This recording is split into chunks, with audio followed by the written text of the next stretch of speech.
Today we're swapping the conference room for the historic, sun-drenched streets of Mérida, Mexico. We're diving deep into the real estate market of its Centro Historico. It's a stunningly vibrant area, famous for those beautiful colonial facades and, well, frankly, for its increasingly expensive prices. Oh, it's absolutely a market that has commanded global attention. And to really unpack the dynamics, we've synthesized data from multiple market reports, local listing analyses, brokerage insights, all of them really zeroing in on price trends over a crucial 3-year window, roughly from 2022 to, well, right now in 2025. So our mission today is to take all these sources and really distill the truth of this rapid appreciation. We want to figure out what factors are driving this intense growth, analyze exactly how the condition of a property influences its value, and, ultimately give you the clearest snapshot of where this market stands. Right. And I think we should establish the central finding immediately, because it's really the engine of this entire conversation. Getting perfectly consolidated, official barrio by barrio data is, it's always challenging in a historic zone. But the consensus across all our reports is just undeniable. Centro Historico prices have seen strong double-digit cumulative appreciation. This isn't just growth, it's more like a structural revaluation of the whole area. Okay, let's unpack that with some hard figures because this is where the market reports really make you, sit up and pay attention. If we look at the city of Mérida generally, what has the average annual growth rate been for used homes? So the reports are showing that used home prices across the whole city have averaged a pretty significant annual rise of, say, about 10 to 15%. That's Oh. the citywide baseline, right? It indicates a healthy, growing city. But what's so fascinating is that the Centro Historico and a few other high-demand inner zones, they consistently land at the very upper end of that range, often pushing right past it, actually. So the historic center isn't just benefiting from the growth of the larger city, it's actively accelerating it. It's the engine.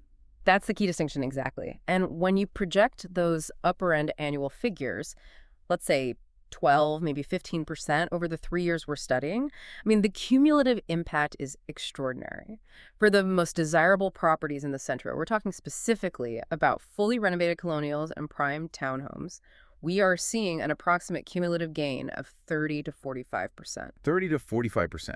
In 3 years. That's not just keeping up with global inflation. Yeah. That puts this specific geographical zone in a category of hyper-accelerated asset appreciation.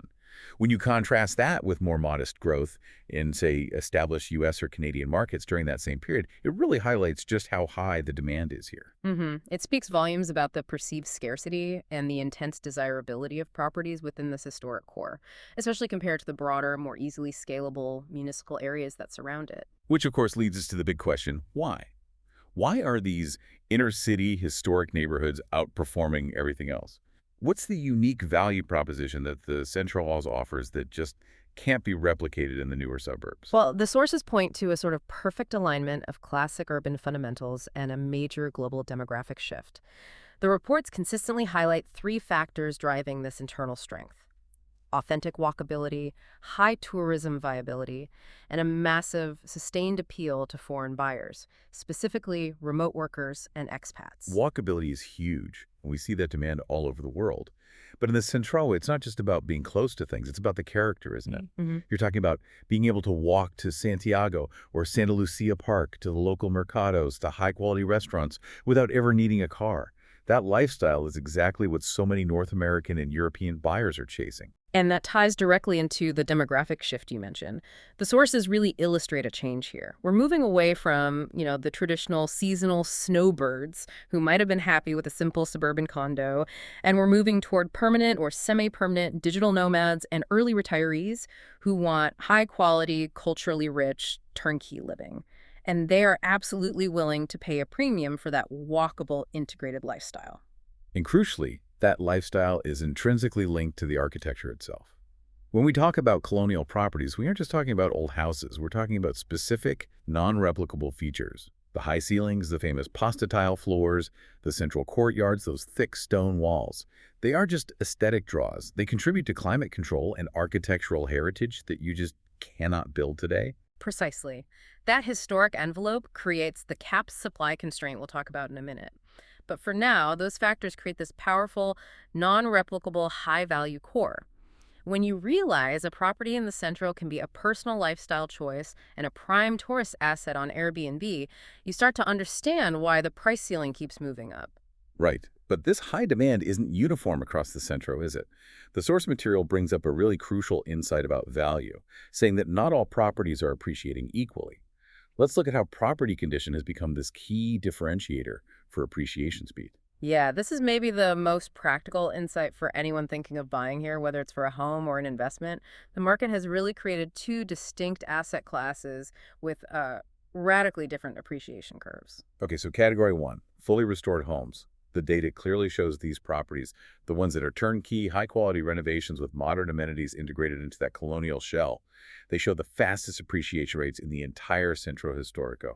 They command premium prices, and they're outperforming everything else. That's because they directly serve that premium buyer pool we just discussed, the digital nomad or the expat investor. They want immediate utility. They're paying to remove the headache, the cost overrun risk, the timeline associated with a renovation. And the market is highly, highly rewarding that readiness. When you look at that 30 to 45% gain, that's almost exclusively driven by these turnkey assets. But then we have category two, the basic fixers. Properties that require significant work or maybe just basic maintenance to become livable. Are they appreciating it all? They are, yeah. The sources clarify that even the fixers have seen price gains, but those gains are described as moderate. They are certainly not keeping pace with the fully restored properties, not even close. So if you're an investor, this creates a critical risk-reward calculation. The initial entry price for a fixer is lower, so you get that moderate paper gain. But you have to offset that by the rising construction costs, which we know are significant, and the time, the stress, the capital it takes to get it to a Category 1 home. That's the crux of the investment analysis in the Centro today. The market is increasingly separating based on utility and readiness. If you are a buyer looking for a passive investment or an immediate home, you pay the premium. If you're an experienced renovator who's willing to accept the project risk, your ultimate profit potential might be higher, but your initial appreciation is slower, and you're really banking on your ability to manage those rising hard costs. That distinction is so important, but none of this growth, whether it's 45% or just moderate, happens in a vacuum. It needs fuel. Let's connect this demand to the structural constraints of the central market.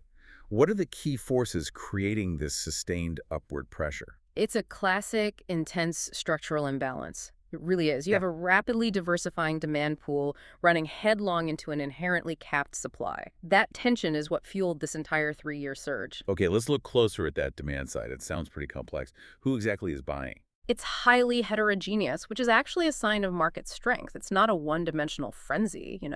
You have strong national buyers, Mexican families, investors who are critical because they diversify the risk away from purely foreign economic cycles. Then you have the massive influx of expats from North America and Europe, driven by lifestyle and remote work. And finally, a strong contingent of investors just seeking rental income, both for vacation and long-term.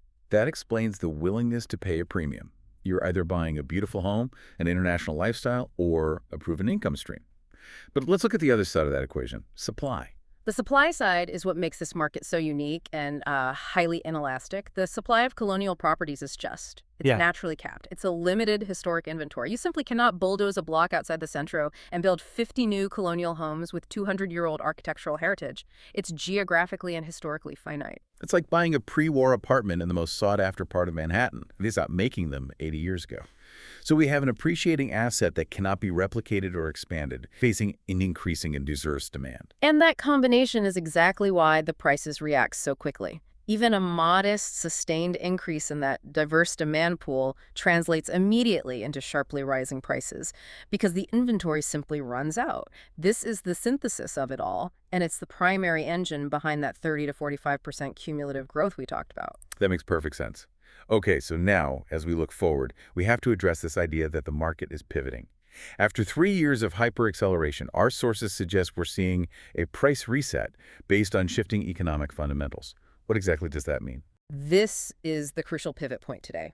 So while the demand factors are still strong, the underlying costs of doing business in Mexico, specifically construction, have risen dramatically. The reports highlight significant increases in general Mexican inflation, but critically, also rising costs for specialized materials and the specialized labor needed for colonial restoration. So the cost floor for these properties is moving up. independent of pure buyer demand. If I want to restore a property today, it just costs much, much more than it did back in 2022. Absolutely. The replacement value of these homes is what's shifting the baseline. These spiraling construction costs push replacement values higher, which in turn creates a new, higher benchmark for what existing, fully restored properties should be worth. The market prices are basically resetting to reflect the new, expensive reality of building or restoring quality in the Centro. That's a huge factor, and it really supports the prices of those Category 1 fully restored properties. They don't just have a demand premium, they now have a high cost of entry premium too. Exactly. If it costs significantly more to achieve a finished product, the value of all current finished products rises to reflect that new cost. It sort of stabilizes the market at a higher level, but it also really impacts the profitability calculation for anyone buying a fixer. So with this reset happening, what's the outlook from the analysts following Mérida? Do they expect this surge to just continue? The consensus among the analysts is that yes, they do expect continued appreciation. The core fundamentals, that limited historic inventory, the strong national presence, ongoing foreign demand, all of that is still in place. However, the key distinction now is the anticipated pace. So they don't see another 45% cumulative gain over the next 3 years. Not at the same hyper-accelerated rate, no. They anticipate the growth will be slightly slower and more sustainable than the rapid surge we saw between 2022 and 2025. We're moving from the steepest part of the curve into what they see as a steadier, more predictable climb. But it's a climb that is fundamentally supported by those rising replacement costs. Slower, but still reliably appreciating. That moderation is a critical signal for anyone entering the market now. The risk of the market overheating is maybe lessening, but the underlying asset value remains strong. Right. The market is maturing, and the price reset is simply establishing a new, higher floor for that mature environment. Okay, so to sum up our deep dive into Mérida's Centro Histórico, we've documented an incredible run of cumulative growth, hitting 30 to 45% for high-end, restored assets over 3 years. This growth is really a perfect storm created by the unique lifestyle offered.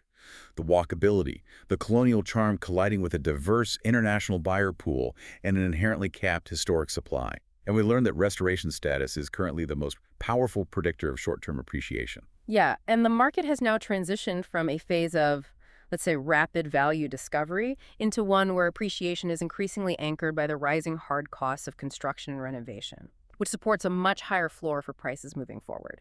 This all raises a really important question for you to consider as you digest all of this. If rising construction costs and inflation are now establishing a new, expensive baseline value, the inherent cost floor for central properties, how much of the future appreciation will be driven purely by demand from expats and investors versus how much will simply be the market reflecting that inherent and ever-rising cost floor established by replacement value? That internal shift in pricing mechanisms, from pure demand-side pressure to a structural cost-based support, that's the critical dynamic to watch in Mérida over the next few years. It moves the asset from being merely desirable to being intrinsically expensive to replace.